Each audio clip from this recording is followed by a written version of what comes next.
Hi and welcome to another lesson from esaudio.net. In this video series, we are going to work on direct and indirect object pronouns. But a more appropriate name for this lesson would be Object Pronouns Made Easy. And why do I say this? Well, the way I'd like to teach this when it comes to direct and indirect object pronouns is way different from what you will find in most grammar courses. For starters, I don't pay really any attention to the distinction between direct and indirect object pronouns, the label itself, and I personally feel that actually focusing on direct or indirect actually confuses students in the long run. So we're going to have a completely different approach, and you will see how much easier it will be to master this topic that usually is a little bit complicated for students. Let's get started. And we are going to start this lesson by focusing on just 3 of these pronouns. Me in English is me, en español. You, when it's informal, it's te, and us is nos. And you may be wondering, well, but I studied you, and you was tú or usted. How come this guy is now telling me that it's te? Well, let's pay attention to the position of these words. If I say she loves me, I love you, they need us, in this case, when I mention you, I was talking about this position. So if I put you before a verb, of course it's tú or usted. But if it's after the verb, well, if it's an informal situation, we are going to use te. But for the time being, let's just focus on these 3. Beautiful, but where do we place these pronouns? Well, let's have a look at that. And when we have only one verb, for instance, she needs me, we see that we have only one verb. In English, as we can see, we place the pronoun right after the verb.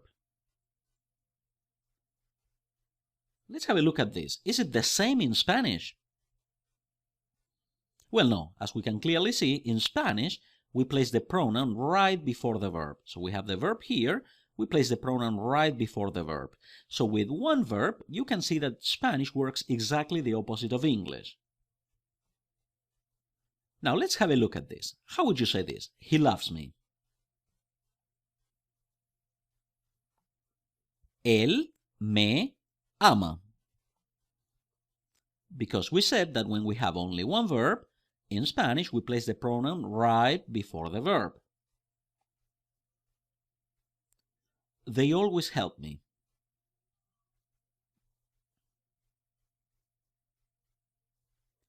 Ellos siempre me ayudan. And again, ayudan is the verb, and we said that when we have only one verb, we place the pronoun right before the verb. So we have one verb, and the pronoun goes right before this verb. She needs you.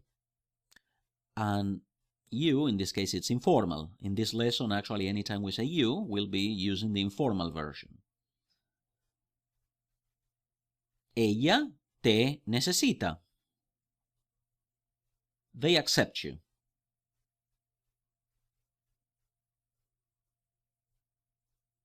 Ellos te aceptan. And now, when we have 2 verbs, let's see what happens. For example, he wants to help me. Wants is the first verb. Help is the second verb.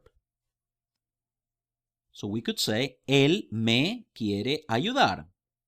So we can see that when we have 2 verbs, the first position is before the first verb. Me quiere ayudar. But there's another alternative. Él quiere ayudarme. So in this case, we can see that we have just attached me, the object particle, to the second verb. So in short, when we have 2 verbs, we have 2 options. Right before the first verb, me quiere ayudar, or immediately attached to the second verb. And note here that in English, the pronoun is placed right after the verb. It's a standalone word, whereas in Spanish, it's not. In Spanish, the pronoun must be attached to the second verb. He is calling you. How would you say this?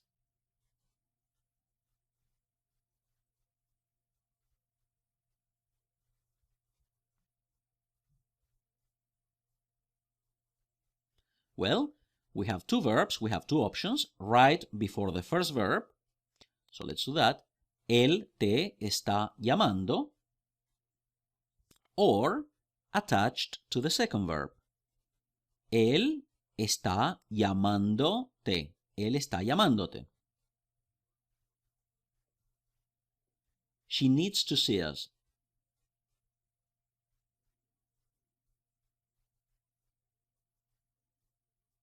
Ella nos necesita ver, or ella necesita vernos. Why do you need us?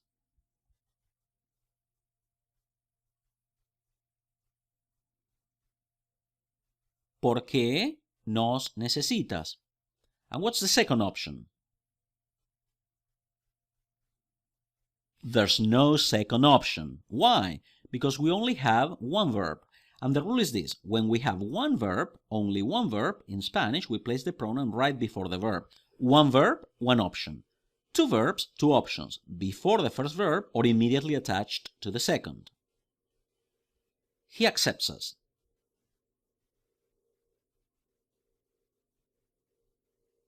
Él nos acepta. We have only one verb, so we have no other option. They are going to find us. Ellos nos van a encontrar, or ellos van a encontrarnos. And this is all for today. In the next video, we are going to do some more practice. Get ready.